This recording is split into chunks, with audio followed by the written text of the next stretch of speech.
start, what actually drew you to this series? Well,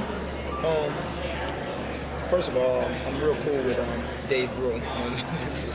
So we had a chance to work on some other things before this, but I thought I loved the little twist on it. I mean, obviously, again, it's another music show, but with everything expanding the way that it is, I think as long as you take the time to do things a little different, I think sometimes it has a benefit to not just only to the music industry, but I think to almost to society as a whole, because it gives a different perspective. But one of the things that I like about it is that we're not judging.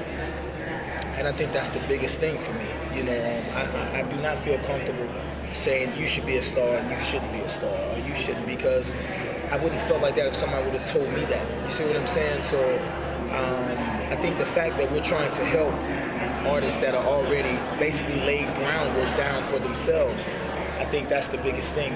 All these artists, again, like John says, they deserve to be here, and they've already made a mark for themselves. And I just think, I wish I would have had that opportunity sometimes. Maybe things would have been a little different, but I'm cool with who I am. So. Now, being a mentor like this, what mostly will they get out of you? Because you've kind of seen it all. Well, I think the thing is, they're going to get, I think, what they want to get. It's mostly up to them. You can offer information, but I don't know what type of information that I have that's going to help them. Everyone is different, so I could be telling them something that they already know, or may not be as useful as something that they should probably ask me themselves. I always open myself up to whoever that I'm mentoring and say, yo, listen, whether I'm on camera or off camera, I say, listen, if there's anything that you want to know, feel free to ask. Don't use this opportunity to the best of your benefit. And I said, whatever happens outside of this, don't let this stop you. You know what I'm saying? Like, do not let this stop you. This is a show. This is one TV show, or 5 or 6. You know what I'm saying? And just don't let it go. Love the music. So I leave it up to them basically to ask me what it is that they want to know. Some people ask me different perspectives. Some people ask me things like how does it feel when you first got on. Some people ask me what's the biggest obstacle you've overcome. Some people ask me, do I really love what I do? I think in all those are kind of different, but it's about what they want to know. What do you think a young Nelly would ask this Nelly sitting here? Would ask me? Yeah. I think mainly more or less the work ethic. Just the work ethic. I think you have to love this game first and foremost.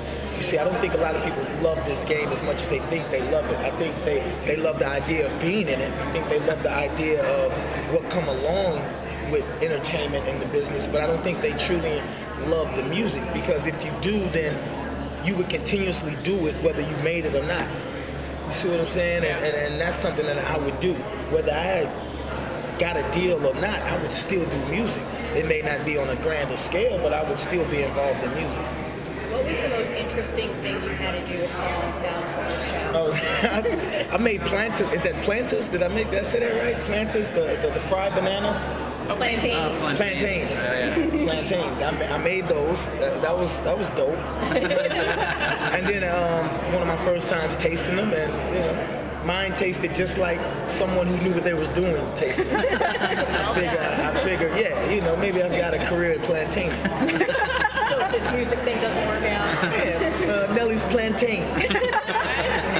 We can open those up, put a little spice to it. In the first episode, we saw you and your contestant pretty much agree on what song she was going to choose. It seemed like a fairly easy process. But was there any contestant where there was kind of a battle about what song they should be singing on that big stage? Without giving the show away, I think, there is. I think there was one situation. I wouldn't really say a battle, but, we did have to call an audible a little bit, only because you have to understand that this is a contest. It's not a concert. Right. You see what I'm saying? And some people, they want songs that are more concert driven, and not contests. You have to understand, contest, you get one shot. You have to, you got to lay it out on the line. You got to show all your abilities at once, and basically in a minute and 30 seconds, which is tough. So you're trying to give everything that you've been putting together your whole life in a minute and 30 seconds, and that's a hard thing to ask anybody to do, professional or non-professional.